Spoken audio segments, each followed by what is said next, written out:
বাংলাদেশের রাজনীতিতে গতকাল খুবই ঘটনাবহুল একটা দিন ছিল। অনেকগুলো গুরুত্বপূর্ণ ঘটনা ঘটেছে, কিন্তু শেষ পর্যন্ত রাতের বেলা প্রধান উপদেষ্টা তার জাতির উদ্দেশ্যে ভাষণে নির্বাচনের একটা সুস্পষ্ট তারিখের কথা জানিয়েছেন।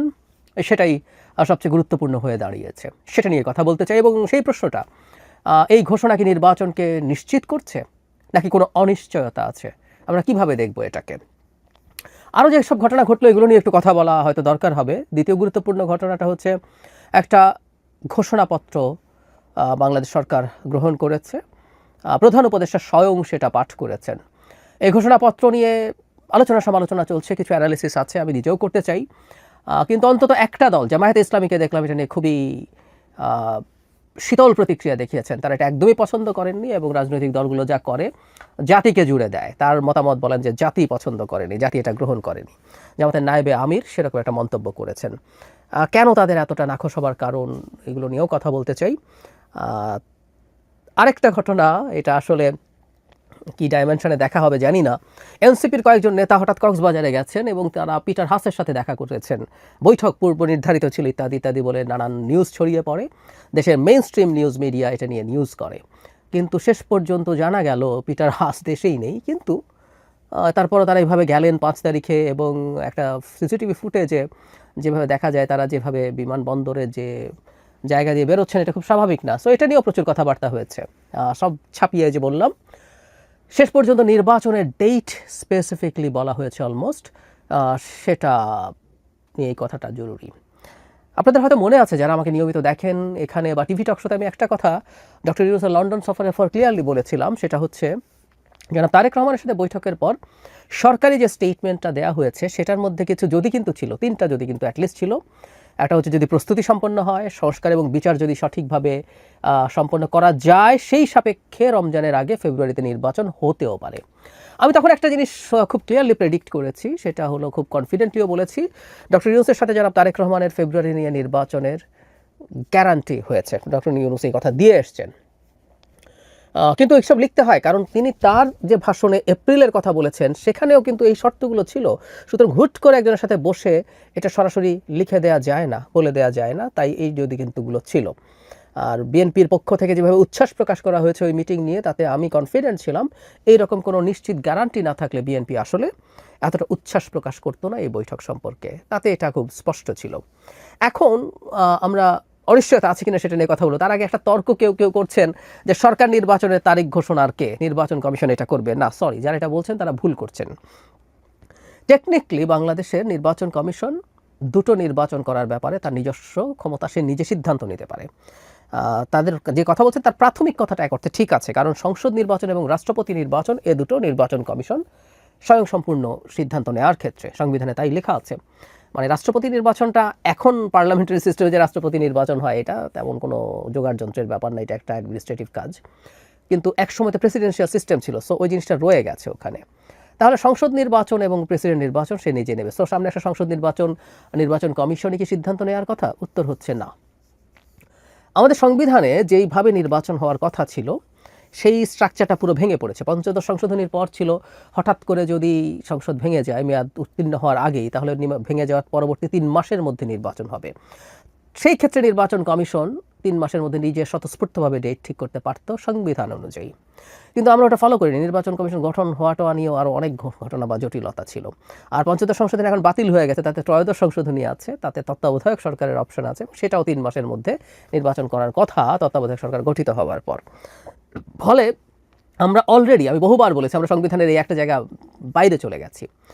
ফলে এখন নির্বাচন কমিশন সংবিধান অনুযায়ী নিজের নির্বাচনের ডেট ঠিক করবে ক্ষমতা বলে, এটা হয় না, এটা হতে পারে না। এবং ভবিষ্যতে, বারবার বলছি, আমাদের আরও বেশ কিছু কাজ আছে। সব কিছু আমরা একত্র করে আগামী সরকারকে এই সরকারের সময় সংবিধান ভঙ্গের বেশ কিছু জিনিস র্যাটিফাই করতে হবে। 5ম এবং 7ম সংশোধনীর মাধ্যমে জিয়াউর রহমান এবং হুসাইন মোহাম্মদ এরশাদের শাসন আমলকে বৈধতা দেওয়া হয়েছিল, যদিও সেটার একটা বড় অংশ পরবর্তীতে উচ্চ আদালতে বাতিল হয়েছিল। এগুলো শেখ হাসিনার আদালত, এবং আমরা এটাকে এভাবেই বলতে পারি যে সেগুলো তারা সেই কারণে হয়েছে। এই জন্য আমরা প্রায় অনেকে মনে করি কেউ সংবিধানের মধ্যে এটা সেটা যদি ঢুকিয়ে ফেলা যায়, আমাদের সিকিউরিটি নিশ্চিত করা যায়, আমরা যারা অভ্যুত্থানের মানুষ আছি তারা মানে নিরাপদ হয়ে যাব। আমি প্রায় একটা কথা বলি, শেখ হাসিনা বা তার দোসর কেউ যদি ক্ষমতায় আসে, নতুন সংবিধান লিখে তার মধ্যে যদি রীতিমতো এইখানে যারা মুভমেন্টে ছিলেন তাদেরকে জাতির সূর্য সন্তান আখ্যা দেওয়া হোক, তাদের বিরুদ্ধে কোনো আইনি ব্যবস্থা দূরে থাকুক, ফুলের টোকাও দেওয়া যাবে না, এসবও যদি লিখে টিখে রাখেন কোনো লাভ নেই আসলে। এগুলো যা যা করার তারা আসলে করে ফেলবেন। এটা এই সংবিধান বাতিল করে সংশোধনী এনে গায়ের জোরে না পারলে তুলে নিয়ে এক্সট্রাজুডিশিয়াল কিলিং গুম এগুলো তো আছেই। যাই হোক, যেটা বলছিলাম, নির্বাচন কমিশন ঘোষণা করবে এটা ভুল ধারণা, সুতরাং এটা সরকারেরই জানার কথা ছিল।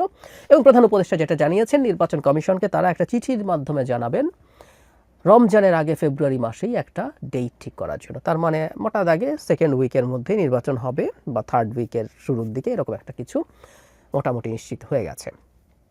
থার্ড উইকের শুরু না, সেকেন্ড উইকের মধ্যেই নির্বাচন হবে, ব্যাপারটা এইরকমই, এটা নিশ্চিত হয়ে গেছে। এখন প্রধান উপদেষ্টা তার জায়গা থেকে তার কথা রাখলেন এবং তিনি নির্বাচন দিতে চান কি চান না এই ধরনের একটা কনফিউশন ছড়িয়ে পড়েছিল বিভিন্ন দিকে। আমি ব্যক্তিগতভাবে মনে করি তিনি নিজে অ্যাটলিস্ট যে কথা তিনি দিয়েছেন সেই কথাটা তিনি রাখতে চান। কারণ আমরা প্রায় একটা কথা বলছি যে ডক্টর ইউনূস আগে কেমন ছিলেন, তিনি গ্রামীণে কেমন ছিলেন, তিনি অন্যান্য প্রতিষ্ঠানে কেমন ছিলেন, সেটার জন্য জাতি খুব ওয়াকিবহাল ছিল না। আমরা জানি না, আমি নিজেও আসলে জানি না। কিন্তু এটা তো সত্য, উনি এখন দেশের দায়িত্ব নিয়ে কি করছেন সেটা এই জাতি জানে, বিশ্ব জানে। তিনি একটা বিশ্বের একজন অতি গুরুত্বপূর্ণ ব্যক্তিত্ব হিসাবে সারা পৃথিবীর নজর তার দিকে আছে। সুতরাং তিনি যে কমিটমেন্ট করেছেন সেই কমিটমেন্টের ব্যাপারে তিনি শতভাগ আন্তরিক, এটা আমি বিশ্বাস করি। কিন্তু এখানে একটা কিন্তু আছে। আমি আগে বলেছিলাম, আপনাদের মনে আছে হয়তো, অনেকবার বলেছি, এবং আমি ভয়টা পাই। আমরা প্রধান উপদেষ্টাকে যথেষ্ট টাফ হিসাবে দেখি না যখন কঠোর হওয়ার প্রয়োজন হয়। প্রধান উপদেষ্টা আওয়ামী লীগকে নিষিদ্ধ করবেন না বহুবার বলেছেন, 7-8 বার বিদেশি মিডিয়ার সাথে অনেক সাক্ষাৎকারে তিনি বলেছেন, দেশেও বলেছেন। কিন্তু শেষ পর্যন্ত করলেন চাপের মুখে পড়ে, যখন একটা সকল আন্দোলন শুরু হলো জনাব হযরত আব্দুল্লাহর নেতৃত্বে, তার সাথে জামায়াত শিবির যুক্ত হলো, ইসলামিস্টরা, ফার রাইটরা যোগ হয়ে শাহবাগে একটা মোটামুটি ব্লকেড হলো, শেষ পর্যন্ত তো সিদ্ধান্ত নিতে হলো। তাহলে প্রধান উপদেষ্টা তার দেয়া কথার ব্যাপারে কিন্তু টাফ থাকতে পারেননি। এখন আমরা এই আলাপ যদি করি, রাজনৈতিক দলগুলো এই নির্বাচনকে পিছিয়ে দেয়া বা ভণ্ডুল করে ফেলার জন্য যদি আবার মাঠে নামার মতো প্রেক্ষাপট তৈরি আছে। এই যে নির্বাচন কমিশনকে বলছেন উনি চিঠি দেবেন, এই নির্বাচন কমিশনের অধীনে কোনো নির্বাচন হবে না বলে তো বলছে এনসিপি, জামায়াতও 2-1 বার বলেছে, এনসিপি রিপিটেডলি বলছে। তো যদি তারা এটা নিয়ে তোড়জোড় শুরু করে, ধরলাম নির্বাচন কমিশন মতবিনিময়ের জন্য ডাকবেন রাজনৈতিক দলগুলো, তারা গেলেন না। শুধু সেটাই না, নিরাপত্তাকে অজুহাত হিসাবে বেশ কিছুদিন থেকে মাঠে রাখা হচ্ছে। এটার সাথে যেমন এনসিপির বক্তব্য আছে, জামায়াতের আমিরও একই রকম বক্তব্য দিয়েছেন যে নির্বাচনের এই পরিস্থিতিতে কিভাবে নির্বাচন হতে পারে। প্রধান উপদেষ্টা স্বয়ং এই ধরনের নির্বাচনের প্রেক্ষাপট বিবেচনায়, আইনশৃঙ্খলার প্রেক্ষাপট বিবেচনায় তিনি নির্বাচন কিভাবে হবে ধরনের কথা কিছু রাজনৈতিক দলের নেতার সামনে বলেছেন। ফলে অনেকগুলো যদি কিন্তু এখনও রয়ে গেছে বলে আমি মনে করি। এবং যদি কিছু মানুষজন একটা মাঠে খুব বাজে পরিস্থিতি তৈরি করতে পারে, প্রধান উপদেষ্টা নিজে যেহেতু আগে একটা ক্ষেত্রে অন্তত যথেষ্ট টাফ সিচুয়েশন, টাফনেসের পরিচয় দিতে পারেননি তার স্টেপের ক্ষেত্রে, আবারও যে হবে না বলা কঠিন। সরকারের মধ্যে একটা অংশ, আমরা খুব স্পষ্টতই জানি, তারা চান as much as possible time তারা ক্ষমতায় থাকবেন। সরকারের মধ্যে যেমন আছেন, সরকারের বাইরে লোকজন আছেন, দেশের বাইরে থাকা ইনফ্লুয়েন্সাররা আছেন। অনেকে মনে করেন এই সরকারের অনেক দিন থাকা দরকার, সামনে অন্য একটা বয়ান আনেন, কিন্তু যখনই এটা তারা করতে পারেন তাতে তাদের আসলে ডিফ্যাক্টো পাওয়ার বাড়ে। বহু মানুষের বহু রকম ক্ষমতা, দেশের মধ্যেও কিছু লোকজন আছে, এই দেশের মধ্যে নাকি একজন সিরাজুল আলম খান আছে, পেছনে পেছনে কত কি করে। তো তারা মিলে, সবাই মিলে নাকি তারা যদি নির্বাচন যদি পিছিয়ে যায় তাহলে তারা অনেক বেশি এম্পাওয়ার্ড থাকবেন, পাওয়ারকে ছেড়ে দিতে চায় বাংলাদেশের মতো প্রেক্ষাপটে। সো এই চেষ্টা চলবে, কিন্তু আমি ব্যক্তিগতভাবে মনে করি শেষ পর্যন্ত নির্বাচন ফেব্রুয়ারিতে হবে। কেন হবে এটা নিয়ে আমার নিজস্ব একটা বিশ্লেষণ আছে, আমি সেই বিশ্লেষণটা আপনাদের সামনে অচিরেই নিয়ে আসবো। তবে আমি একটা কথা আগেও বলেছি, আমি এখনও বলছি, বাংলাদেশে একটা নির্বাচন হয়ে সুষ্ঠুভাবে নির্বাচিত জনপ্রতিনিধিদের হাতে ক্ষমতা হস্তান্তর করার আগ পর্যন্ত আমরা বিপদমুক্ত নই। এই যে দেশে যেসব দলগুলো নানান রকম টালবাহানা করছে, নানান রকম কথা বলছে, এগুলো যদি মানে দর কষাকষির কারণে হয়, বিএনপির কাছ থেকে কোনো ল্যাভারেজ চায় তারা, দ্যাটস ফাইন। কিন্তু এগুলো যদি ষড়যন্ত্রের অংশ হয় নির্বাচন বানচাল বা ভণ্ডুল করার জন্য, প্রচুর দেশি বিদেশি খেলোয়াড় আছে, আমরা তো দেশি খেলোয়াড়দের কথা বললাম, বিদেশি প্রচুর খেলোয়াড় আছে, অনেক দেশ আছে, অনেকের এখানে ভেস্টেড ইন্টারেস্ট আছে, জিওপলিটিক্যাল ইন্টারেস্ট আছে। সো নির্বাচন নিয়ে প্রচুর প্রচুর কথাবার্তা, প্রচুর স্বার্থের সংঘাতের সম্ভাবনা আছে।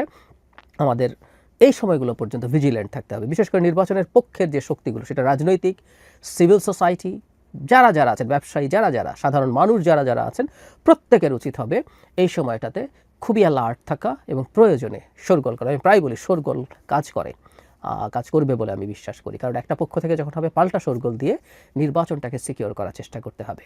আর শেষ কথা এটা নিয়ে ভবিষ্যতে আবারও কথা বলবো, আগেও বলেছি, একদম আলাদা একটা ভিডিও করতে চাই। নির্বাচন হওয়া মানে বাংলাদেশ স্বর্গ হয়ে যাওয়া না, শিওর, কিন্তু আমরা একটা মোটামুটি ওয়ার্কিং ডেমোক্রেসির পথে যদি আগাতে পারি, ধাপে ধাপে বাংলাদেশ নিজের পক্ষে বাসযোগ্য একটা দেশ হয়ে উঠবে বলে আমি বিশ্বাস রাখতে চাই, এবং এরকম প্রচুর এভিডেন্স গ্লোবালি আছে।